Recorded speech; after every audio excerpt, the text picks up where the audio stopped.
So after we use one of these methods to get the slurry uh, dried and compacted into the shape we want, we need to try to eliminate as much of the porosity between the particles as possible.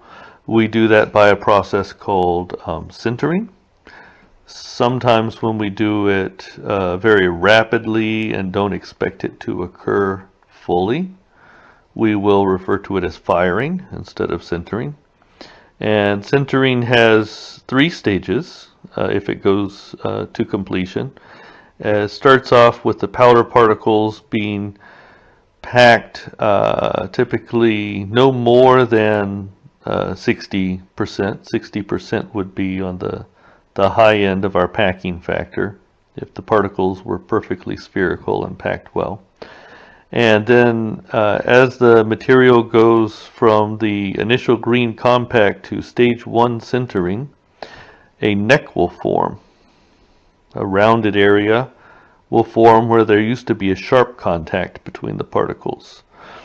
So that's the neck formation in stage 1, and we only increase the density slightly. Then we go to stage 2, and in stage 2, the necks grow and turn into flat facets between the particles. And at the edges of the necks, we have these pores, which are shaped in the form of a network of channels. And the porosity is removed by the pore channels shrinking in diameter and the porosity flowing out to the surface of the object. And then stage 3 begins when those pore channels collapse and there are isolated pores at the junction of multiple grains. And we have to very slowly and eliminate the remaining isolated pores, and sometimes this can't be accomplished. There are 7 different factors that have to be carefully controlled by material scientists to make the process fully eliminate the porosity. So that's why it's so common that some porosity remains when you're finished.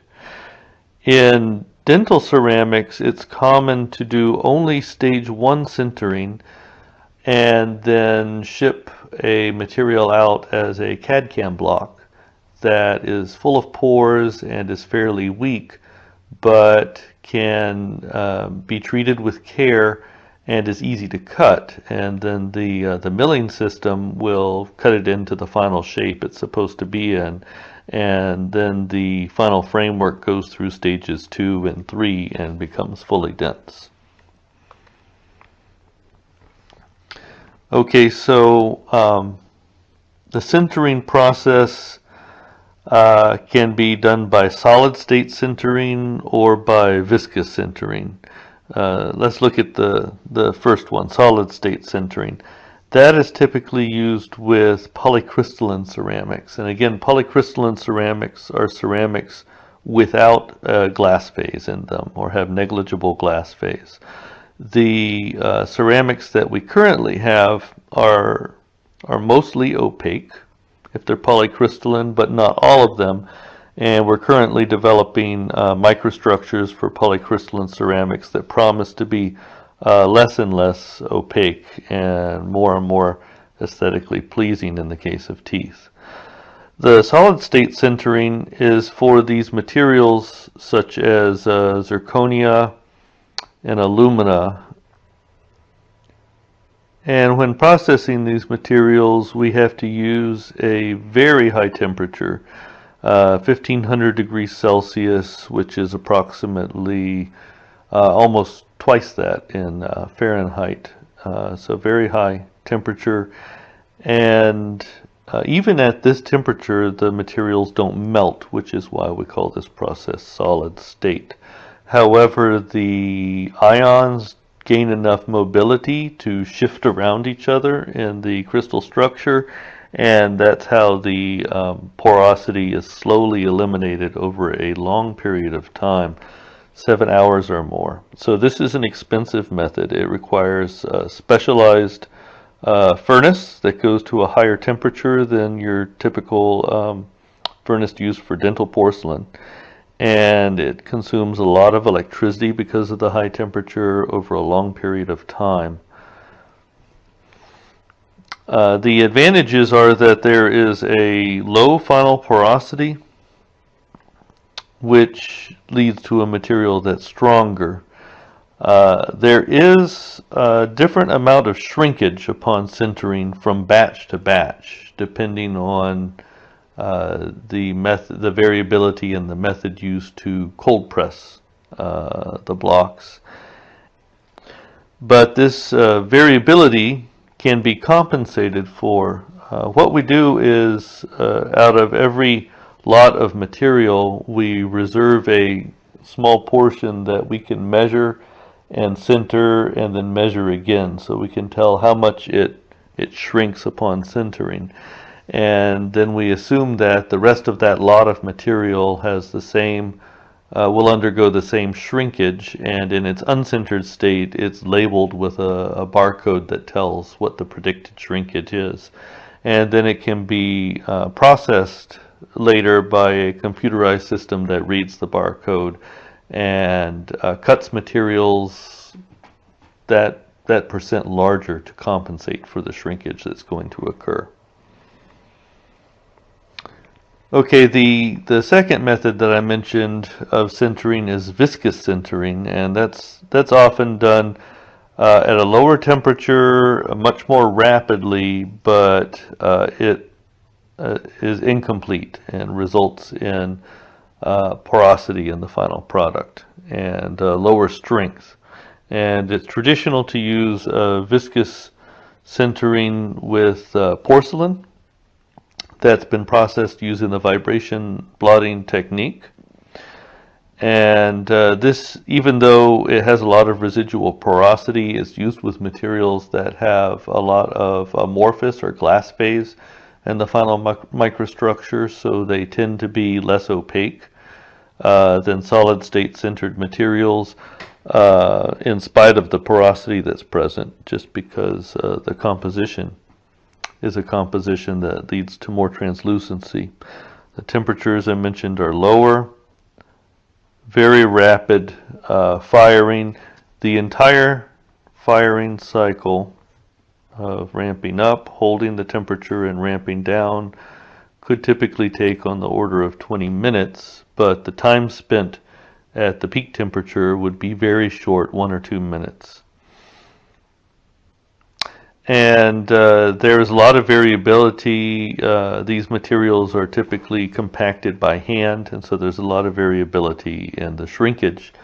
And so typically they will be shaped, they will be fired, and then measured, and they will be the wrong size, and another layer of material will be applied, a correction layer, we call it, will be applied to that. And then they will be fired again to reach the final shape.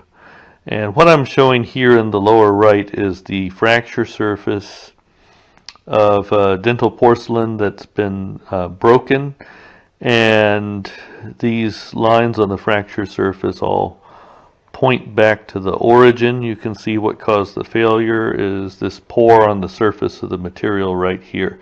And that's an example of why I say that residual porosity can limit the strength of the material.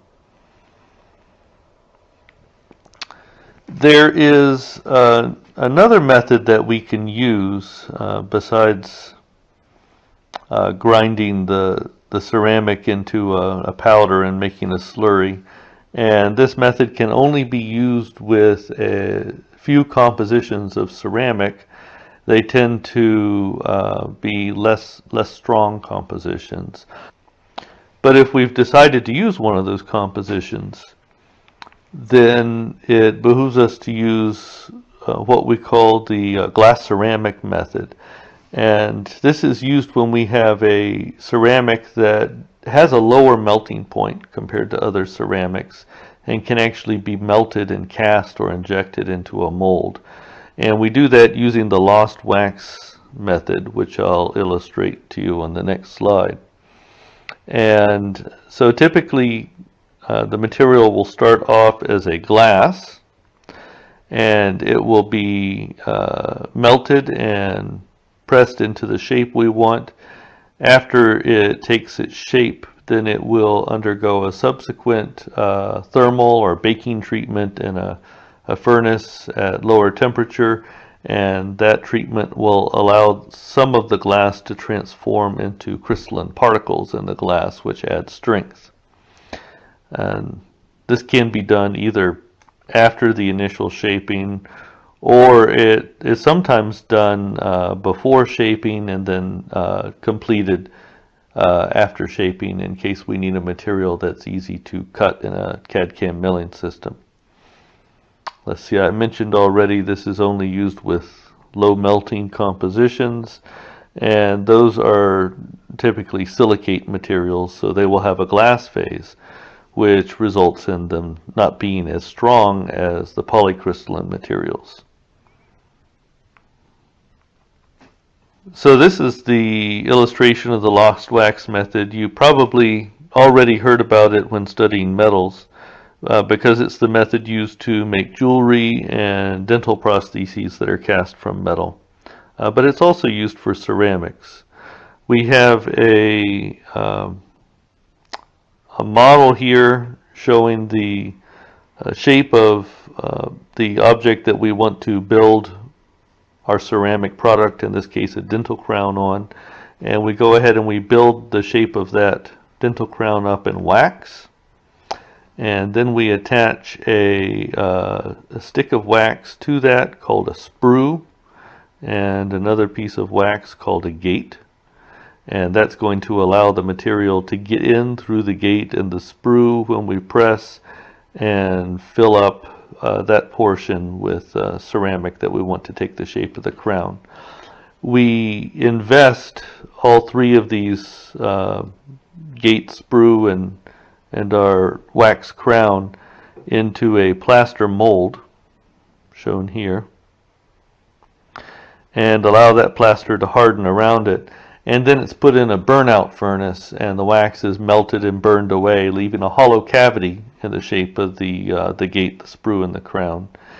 And then we put our ceramic in there. In this case, the ceramic is in the form of ingots that contain glass and some crystals, and a plunger is placed on there, and the furnace heats it up and then pushes the plunger in slowly, filling the mold.